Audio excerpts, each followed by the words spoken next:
CT, you see this?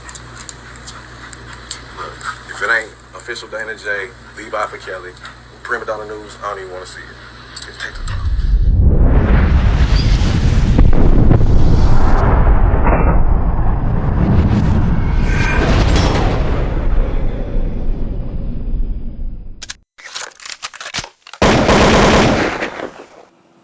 Over the years, Wingstop has become synonymous with Rick Ross after he opened multiple locations across the Mid-South.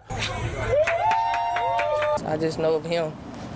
That's all. A new report by the U.S. Department of Labor suggests the Grammy Award-winning artist has been cooking up more than just fire music. It says Boss Wing Enterprises violated labor laws at least 5 locations in Mississippi. That's horrible. That surprises me. Yes. It's horrible. The federal agency says the company made employees pay for uniforms, safety training, background checks, and cash register shortages. That'll make me not want to spend my money here. Because if they work for their money and they're not making any money, so that'll make me not want to give them any of my money. The Labor Department says those deductions caused employees' average hourly pay to fall below $7.25, the required federal minimum wage. They are also accused of allowing a 15-year-old to work past 10 on several occasions last summer. As a result, Boss Wing Enterprises was fined more than $100,000. Ross, a Clarksdale, Mississippi native, addressed the investigation on a social media post, saying in part, "When you're running a business, there will be mistakes, but as the biggest boss, you never make the same mistake twice. Remember this. Most successful people don't take stumbling as a setback, but actually a stepping stone to greater things." For customers, they just hope that those words will translate to action as Ross looks to restore faith in his businesses, one plate at a time. It's not fair to the employees, and they should be held accountable. Reporting in Mississippi, Jordan James, WREG, News Channel 3.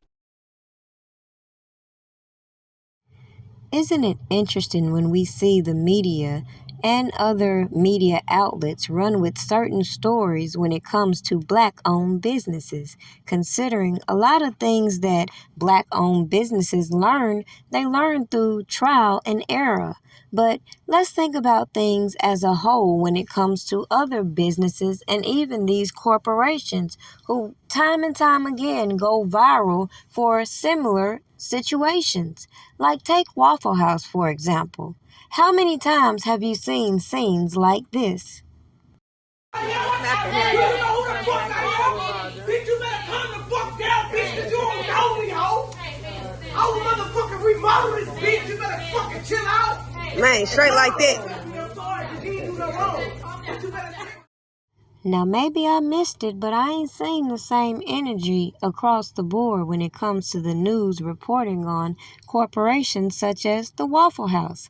How many times could you scroll down Facebook over the last couple years and see employees there by themselves, employees in the midst of fighting about something as stupid as food orders, and all the chaos that comes with the establishment as a result of things such as the pay. Nobody ever questions why these servers make $2.30 as a waitress, but then has to do the most, has clean up, has to wash the dishes and all this. And think about those times when they're not being tipped.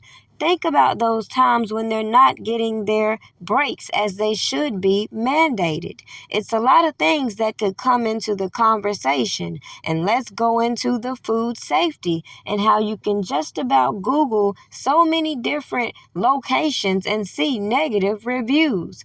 But let's not tiptoe around an issue that I brought long ago when it was brought to me that minors were being brought on third shift, which if you think about the law, regardless of whether they were emancipated or not, I don't think it would be ethical to have minors on these types of shifts considering the type of crowds that come in. If you take a little Google search, you will see the environment I'm speaking about.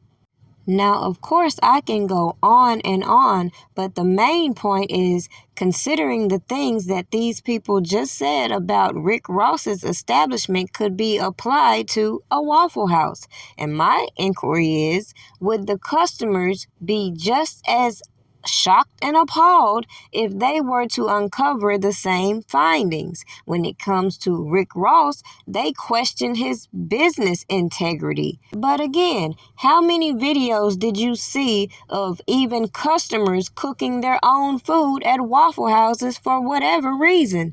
Did anybody start to question their integrity? Did they start to stop and think about if they wanted to continue to patronize Waffle House? I absolutely don't think that was ever a thought.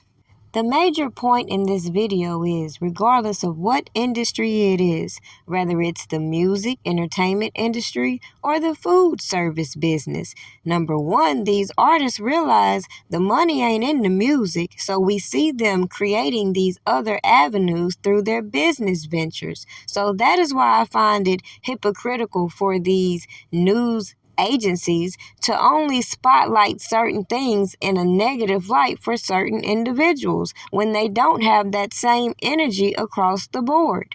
The point?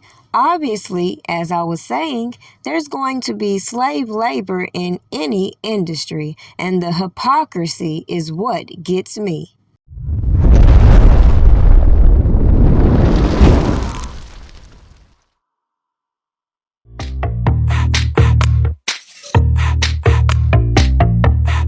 Something good